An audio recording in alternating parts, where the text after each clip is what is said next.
Hi, everyone. Welcome to the Projection Show. Tuesday, week 13. The week's ending in teen is music to my ears. Hi, everybody. I'm Joe Nolan, Graham Barfield, John Hansen with you tonight. Ben Kukanis behind the glasses.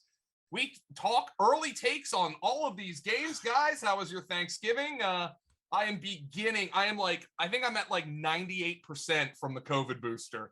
Still a little tired from time to time, but I tell you, I'm glad I got it on a Friday. Let's put it that way. Oh boy, yeah. How's everybody doing? Exhausted. We're all exhausted. Yeah. Getting fair? There though. Look, guys, though, the thing is, after Thanksgiving, we're down the downhill now. That's the thing. This is the downhill stretch. Just got to get through to January. We're good. Yeah, I still think the season has actually gone very quickly. I actually can't believe it's week 13. Yeah, and I've been stressed less because I'm not traveling for the holidays, which is like a godsend for me. Yeah. Anyway, let's get to the games here. There is turf in this game because it's in the Super Bowl. Super Dome rather. Without further ado, Cowboys at the Saints. And John, I don't know if you were in Slack today seeing, but Amari Cooper's personal decision. The Cowboys are 0-2. Right. He might not play because he still has symptoms, and obviously his conditioning is poor. Yep. Yeah. And I know Michael Irvin's already taken him to task on that weeks ago about, selfish, And it is. I mean, I'll flat out call it selfish. I mean, the Cowboys are 0-2 since he tested positive. Yeah. Which is weird because Cooper seems like such a, I don't know, just like not, he seems like a humble guy. Like he doesn't celebrate touchdowns or anything like that. Yeah. Either. He's a different guy though. He's like a high anxiety guy. He's a mental health guy. I think you got to always high anxiety like I do. That is all the more reason to get vaccinated. But I mean, I guess it's a different cat, different lines of thinking.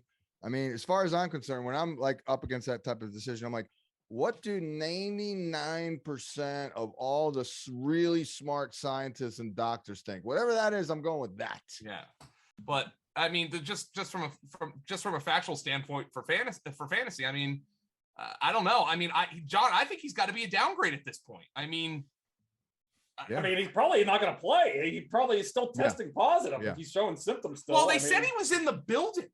Well, McCarthy said today, who also has COVID. McCarthy was like, he has a cough, and I was like, oh, okay, like that. That's helpful. That's a symptom. Yeah, it's a symptom, but like.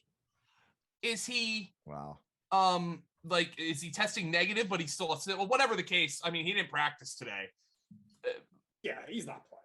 I mean, if he does, it's going to be limited. He's probably going to be on a pit, snap count. So the said Wilson's already also hurt, right? Yeah. So it's going to be Lamb in the slot and Noah Brown out wide with Gallup. So and John, that's promising for Lamb.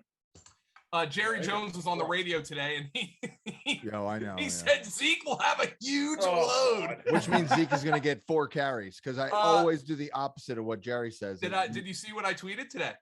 No. Ezekiel Elliott in his first 83 career games had 1 game below 10 carries. In his last 2 career games, he has 2 games below 10 carries. Man, yeah. So I mean, he's obviously dinged up. I mean, I just don't understand how we've gone. I mean, it's Jerry, but I mean, I just answered my own question. But they're saying they're going to give Zeke some rest, and now we're turning right back around saying he's going to play. Just give him a couple weeks off here. They tried to do the same thing with CD last week, though. They tried to rush him back when clearly, I just don't get the thinking. I'm sure Jerry's just like, well, he's going to have 10 days off after Thursday, so he can rest up then. It just doesn't make any sense. Just the organizational thinking there. I was hoping. Yeah, it's like y'all are 7-4, man. Like you guys are still directly in play for a first round bye. 2 games up in the division there too. Of course, if this were the 80s, the dude would just play. Like Zeke would play. Like guys would play. Like these players now. They also have Tony Pollard behind them, who's better than them. Like just let him sit for a day. Actually, it's funny you mentioned that. I wonder if Zeke's pride's gotten in the way a little bit too. I'm sure he doesn't want to see Tony Pollard go out there and have 20 carries and average 6.5 yards per carry. Yeah, good. That's good though. Ultimately, I think that's good. You want your fantasy guy to want to be on the field. Yeah. I like it. And by the way, he's still getting it done. Yeah, at the end of the day, John. Yeah, he's still gonna get goal line snaps. He's still getting pass pro reps. So he's got like 17 points a game the last 4 probably weeks. Score like 14 fantasy points. He's gonna plunge one in and then catch 3 passes. Yeah. And I've got him in the ACI here, man. Freaking took him over Taylor because of Frank Reich. Frank Reich. Skank Reich. He was a dumbass at the beginning of the year, and Joe, he did some dumbass shit this past week too. We'll get there though. Well, the Saints are going to start Taysom.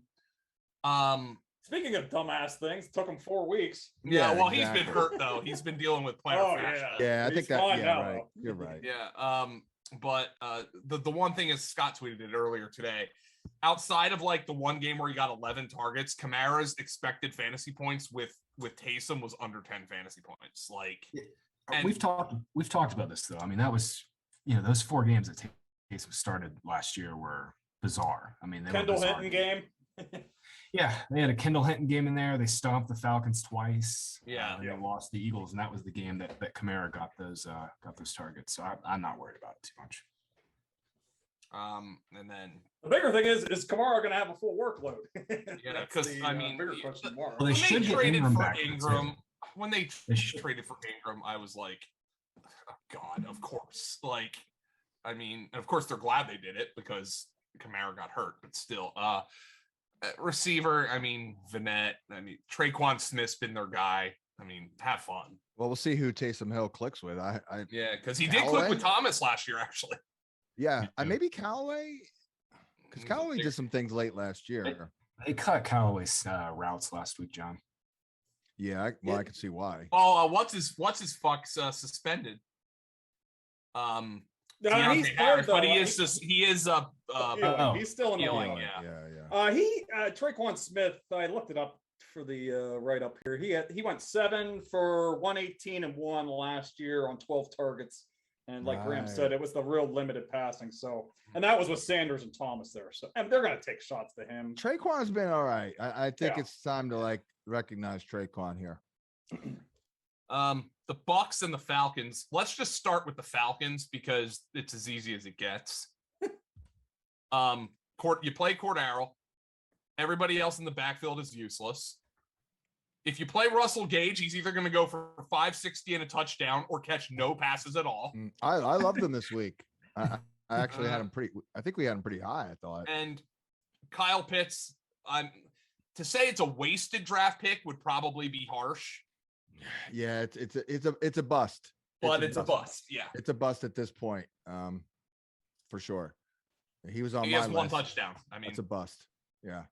It's a miss. Yeah, I mean, we talked about this all offseason, but the reason we were fading Pitts is because we liked the receivers in that range, and that has been exactly what's played out. It's funny is I had him on my list, but I never seemed to take him in any of the mock draft things, or because I was in those receivers too. There was 0% chance I was taking. Let's not lose sight though, guys. Like Calvin Ridley, basically disappearing has absolutely crushed him. Destroyed. I mean, that was part of his appeal is that Calvin Ridley would be dictating so much coverage. They have no juice. No juice. I mean, Cordero came back and gave him some, and he's the only one providing it right now. I just still can't believe how bad that line is, man. I mean.